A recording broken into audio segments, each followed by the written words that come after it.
ইতিহাসের পাতা ঘাটতে গিয়ে নেইমারের ইতিহাস দেখলে আপনি আঁতকে উঠবেন। ফুটবল ইতিহাসে সেরা কামব্যাকের গল্পটি এই মহানায়কের নামেই লেখা আছে। শেষ 5 মিনিটে দুর্ধর্ষ 3 গোলে অবদান রেখে সে বুঝিয়ে দিয়েছিল ফুটবল তার পায়ের জাদু। সেদিন অবাক হয়েছিল মাঠে থাকা হাজার হাজার দর্শক, কোচ, এমনকি সতীর্থ লিওনেল মেসিও। সবাই অবাক হয়ে তাকিয়েছিলেন ব্রাজিলিয়ান এই সুপারস্টারের দিকে। কি হয়েছিল সেদিন? 5 মিনিটে নেইমার কি করেছিল? কেনই বা এই সময়টাকে বলা হয়ে থাকে ইতিহাসের সেরা কামব্যাক? চলুন বিস্তারিত দেখি। উয়েফা চ্যাম্পিয়ন্স লিগের রাউন্ড 16 কোয়ার্টার ফাইনালের লক্ষ্যে মাঠে নেমেছিল পিএসজি বনাম বার্সেলোনা। নেইমার, মেসি, সুয়ারেজের মতো ভাগা ভাগা তারকা থাকতেও প্রথম লেগে পিএসজি 4-0 ব্যবধানে হারিয়েছিল বার্সাকে। অর্থাৎ দ্বিতীয় লেগে বার্সাকে ম্যাচ জিতে করতে হবে 5টি গোল। সবাই হাল ছেড়ে দিয়েছিল। স্বাভাবিকভাবে এমন ব্যবধানে ম্যাচ জিতা সত্যি অসম্ভব, কিন্তু সেদিন ব্রাজিলের এক নায়ক বলেছিল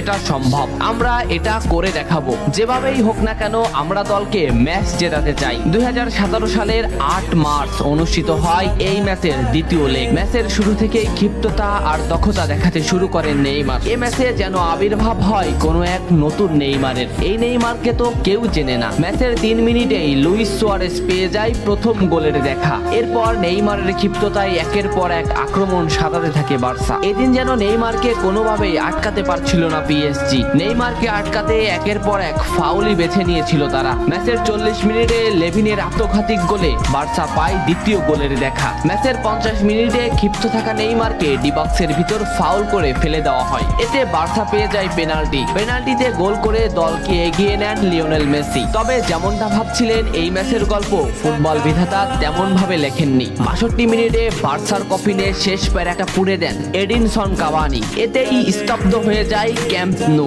আশা ছেড়ে দেন বার্সা কোচ লুইস এনরিক। শুধু কি তাই, স্তব্ধ হয়ে যান লিওনেল মেসিও। তবে সেদিন একজন দমে যায়নি। নামটা কি কমেন্ট করে জানান। বার্সা গোল হজমের পর লিওনেল মেসি ম্যাচের সম্পূর্ণ দায়িত্ব দেন নেইমারের উপর। আবারও শুরু হলো খেলা। ডি বক্সের বাইরে নেইমারকে ফাউল করে ডি মারিয়া। এই পজিশনে 88 মিনিটে বার্সা একটা ফ্রি কিক পায়। তবে এই ফ্রি কিকের দায়িত্ব নেইমারের কাছে বুঝিয়ে দেন মেসি। শট করেন নেইমার এবং করেন অসাধারণ গোল। এই ফ্রি কিকটা বার্সার ইতিহাসের সেরা ফ্রি কিকের একটি হয়ে রয়েছে। এর 2 মিনিট পর সুয়ারেজকে আঘাত করে পেনাল্টি পায় বার্সা। পেনাল্টি নিতে আসেন নেইমার জুনিয়র। সেদিন বার্সা নেইমারের উপরই আস্থা খুঁজে পেয়েছিল। পেনাল্টিতে অসাধারণ গোল করেন নেইমার। এমন পরিস্থিতিতেও 5 গোল করে ম্যাচ সমতা এনেছে বার্সা। এর কিছু সময়ের পরে চলে আসে সেই মাহিন রক্ষণ। ম্যাচের এই মোমেন্টটা লক্ষ্য করুন। ডি বক্সের কিছুটা সামনে নেইমারের পায়ে বল। নেইমারকে আটকাতে গেল প্রতিপক্ষের একটি খেলোয়াড়, কিন্তু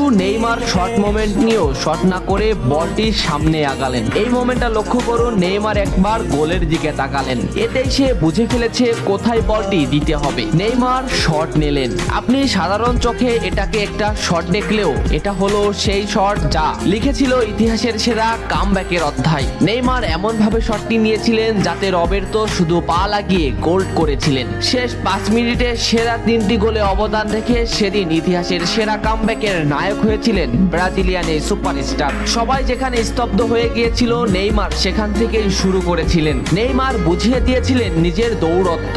ইতিহাসের সেরা কামব্যাকটা বার্সা নেইমারকেই উৎসর্গ করেছিল। এ ম্যাচে নেইমারের পারফরমেন্স ছিল আকাশচুম্বী। মাঠে থাকা দর্শকরা শুধু নেইমারের দিকেই তাকিয়েছিলেন। নেইমার এমনই, যখন জ্বলে ওঠে তখন সব পুড়িয়ে দেয়, সব তছনছ করে ফেলে। ইতিহাসের সেরা কামব্যাকের নায়ক সেদিন পিএসজি কে হারিয়ে বার্সার সমর্থক